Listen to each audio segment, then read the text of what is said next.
The third point is something good made evil possible. This something good that I'm referring to is moral freedom. God has given every man the ability to make moral choices. We are not robots. God didn't want to create robots that just do good because they're programmed to. By the way, this separates us from animals and makes it possible for us to have a unique relationship with God.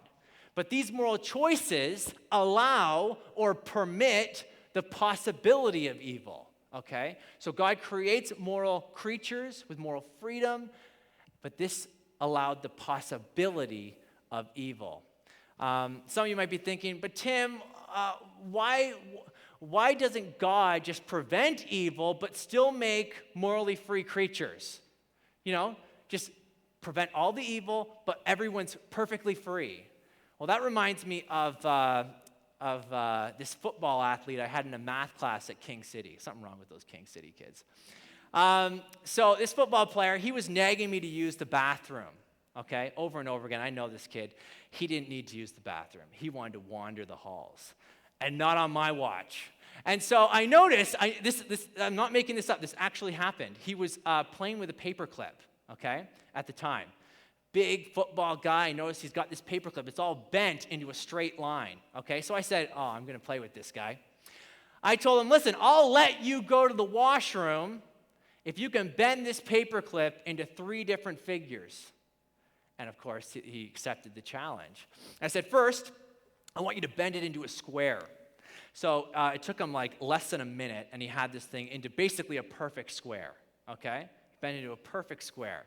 I said, very good. Now, the second figure, I want you to bend it into a circle. So this took a bit longer because he really wanted to smooth out those edges, didn't want the corners, right? So he bends it into a circle. And then I said, perfect. Okay, one more to go, and you are gone, my friend. I knew I probably wouldn't see him again. And so I said, okay, now I want you to bend that paperclip into a square circle. He kind of looked at me puzzled for a second. He's a grade 12 student. He said, do you mean a half square, half circle? I said, no, a square circle. And then to which he replied, that's impossible. You can't bend into a square circle. And I said, wait a second. Are you telling me that you're not powerful enough? You're not strong enough to bend that paperclip into a square circle? And by this point, the class is laughing because they know that it doesn't matter how much power or strength you have, you cannot produce a square circle. Power is not the kind of thing that can make a square circle. It doesn't help, okay?